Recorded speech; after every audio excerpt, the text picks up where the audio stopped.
नमस्कार, स्वागत है आपका मेरे YouTube चैनल पर। आज से हम एक नई सीरीज शुरू करने जा रहे हैं जो सेट का एग्ज़ाम है, जिसमें हमारे पास बहुत ही कम टाइम बचा है। लगभग 60 दिन से भी कम दिन बचे हैं। तो हम उसके लिए मैंने एक क्वेश्चन सीरीज है वो शुरू करने की सोची है। डेली के 5 जो प्रश्न हैं वो हम करेंगे। जो फर्स्ट पेपर है उससे भी करेंगे और सेकंड पेपर है उसका भी करेंगे। तो ये आपके लिए बहुत हेल्पफुल रहने वाला है। तो चलिए शुरू करते हैं। और मैं आपको कंटेंट बता दूं कि मैं किससे आपको 5 प्रश्न कराऊंगी, ताकि जो यूथ पब्लिकेशन की ये जो बुक आती है मेरे पास वो है, जो कि सभी के लिए है। जो UGC नेट है और सेट है, ये देखिए सबके लिए है। तो यहाँ पे लिखा हुआ भी है कि ये जो सेट एग्ज़ाम है उसके लिए भी बहुत इम्पोर्टेंट रहने वाली है। तो मैं इसी बुक से प्रश्न करवाऊँगी और डेली के 5 प्रश्न होंगे। और अगर बाद में अगर आपको पसंद आए तो फिर मैं और प्रश्न भी ज़रूर करवाना चाहूँगी। देखिए, सबसे पहले हम यहाँ से करेंगे। जो पहला प्रश्न है, क्रिस्टोलर के केंद्रीय स्थान सिद्धांत में प्रशासनिक नियम क्या संकेत करता है? तो क्रिस्टोलर है जो जर्मन के अर्थशास्त्री है, वॉल्टर क्रिस्टोलर उनका पूरा नाम है। और उन्होंने एक सिद्धांत दिया था 1933 में, केंद्रीय स्थल सिद्धांत। तो पहले प्रश्न देखते हैं कि उन्होंने केंद्रीय स्थान सिद्धांत में जो प्रशासनिक नियम है उनका क्या संकेत दिया, क्या संकेत बताया। तो अगर प्रशासनिक की बात करेंगे तो यहाँ पे जो K=7 लिखा हुआ है वो होगा वो दिया है क्रिस्टोलर ने। उसके अलावा उन्होंने K4 है वो उन्होंने संकेत दिया था परिवहन के लिए। और जो K3 है वो उन्होंने दिया था बाजार सिद्धांत के लिए। तो ये 3 याद रखिएगा, मोस्ट इम्पोर्टेंट। जो K3 है वो तो उन्होंने बाजार सिद्धांत के लिए दिया था, परिवहन के लिए दिया था K4।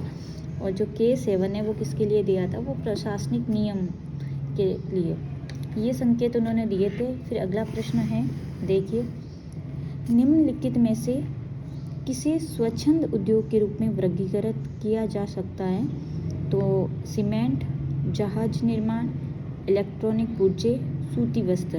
तो अब हम देखते हैं स्वच्छंद। स्वच्छंद का मतलब होता है जो स्वतंत्र रूप से कहीं भी स्थापित किए जा सकते हैं। तो हम देखेंगे सूती वस्त्र है वो नहीं कर सकते, क्योंकि इसके लिए कच्चा माल है वो होना ज़रूरी है। तो वो हम कहीं भी नहीं कर सकते। जहाँ इसका कच्चा माल उपस्थित होगा उसके आसपास से स्थापित कर सकते हैं। सीमेंट है उसको भी नहीं कर सकते। जहाज निर्माण है इसको भी नहीं कर सकते, क्योंकि इन तीनों में क्या है कि कच्चा माल है वो प्रभावित करता है। तो स्वच्छंद उद्योग में वो आते हैं जो हम कहीं भी कर सकते हैं स्थापित। तो जो इलेक्ट्रॉनिक पुर्जे हैं वो है इसका आंसर होगा, क्योंकि वो है हम कहीं भी स्थापित कर सकते हैं, क्योंकि कच्चे माल की जो लागत है, परिवहन लागत है, वो इस उद्योग को प्रभावित नहीं करती। तो नेक्स्ट है क्वेश्चन,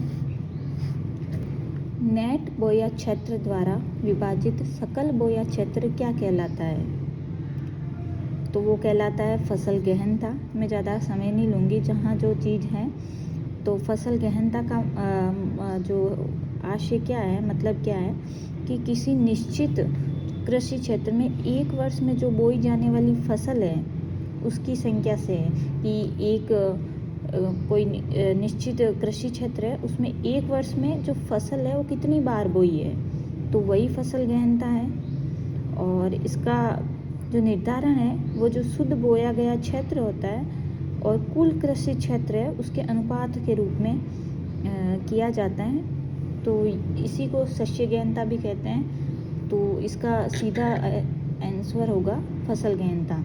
यानी जो नेट बोया क्षेत्र है उसमें जो सकल बोया क्षेत्र है कि कितना बोया है, तो उसको अगर विभाजित करेंगे तो वो फसल गहनता कहलाते हैं। ऑप्शन अगला है, न्यूनतम लागत अवस्थिति के सिद्धांत का प्रस्ताव किसने रखा था?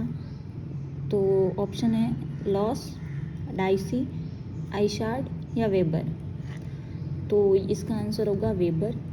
वेबर जो कि ये भी एक जर्मन अर्थशास्त्री थे। अल्फ्रेड का पूरा नाम है। 1909 में इन्होंने जो न्यूनतम लागत अवस्थिति सिद्धांत है इसको प्रतिपादित किया था, और इन्होंने ये सिद्धांत का प्रस्ताव दिया था। और इनके अकॉर्डिंग जो उद्योग की अवस्थिति है उसमें 3 कारक है वो विशेष प्रभाव डालते हैं: परिवहन लागत, श्रम लागत और समूहीकरण। ये देखिए यहाँ पे नीचे लिखा हुआ भी है। यहाँ पे जो 3 कारक हैं वो विशेष प्रभाव डालते हैं, एक तो परिवहन लागत, एक श्रम लागत, एक समूहीकरण। तो ये हो गया। फिर अगला देखिए, संयुक्त राज्य अमेरिका में नगरों के उपांत में सब्जियों, फलों तथा फूलों की गहन खेती क्या कहलाती है? तो ये मोस्टली सबने पढ़ रखा होगा कि ये जो फलों की और सब्जियों की जो गहन खेती है तो वो ट्रक फार्मिंग कहलाती है। ये 11th-12th की बुक्स में भी आ रखा है, उस टाइम भी पढ़ा होगा आपने। तो यहाँ पे बस सीधा है कि जो सब्जियों और फलों तथा फूलों की गहन खेती है वो ट्रक फार्मिंग कहलाती है। तो इसका आंसर ए होगा। और जो ट्रक फार्मिंग खेती है उसके अंतर्गत क्या होता है कि जो जल्दी ख़राब होती है वस्तुएं उनको बाजार क्षेत्रों में ट्रक द्वारा जल्दी से जल्दी पहुंचाने की जो व्यवस्था है वो है ट्रक फार्मिंग। अगला है, जापान में इस्पात मिलें तटीय स्थानों की ओर क्यों स्थापित की जाती है? तो यहाँ पे लो भंडारों की समीपता या स्थानीय बाजारों की समीपता, सस्ते श्रम की उपलब्धता, आयातित कच्चे माल तथा इस्पात निर्यातों की परिवहन लागत न्यूनतम करना। तो इसका क्या आंसर होगा? डी, आयातित कच्चे माल तथा इस्पात निर्यातों की परिवहन लागत न्यूनतम करना। क्योंकि जापान में जो इस्पात मिलें हैं वो तटीय स्थानों पर स्थापित की जाती है, और जापान इस्पात जो मिल में वो जो उपयोग होने वाला जो संपूर्ण लोहा है वो जापान आयात करता है।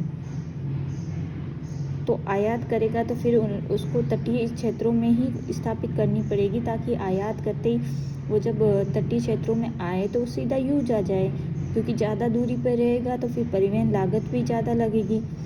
तो इस वजह से ये जो इस्पात निर्यात है उसमें परिवहन लागत न्यूनतम करने के लिए और जो कच्चा माल आयातित करते हैं उसके लिए जो है जापान तटीय स्थानों पर स्थापित करता है। तो ये रहे अपने 5 प्रश्न आज के, और अगर आपको अच्छे लगे हों तो प्लीज़ लाइक, शेयर, सब्सक्राइब कीजिएगा, और मिलते हैं अगले पार्ट में। धन्यवाद। और इसके अलावा जो फर्स्ट पेपर है सेट का उसका भी मैं करवाऊँगी, उसको भी ज़रूर देखिएगा, आपके लिए बहुत हेल्पफुल रहेगा।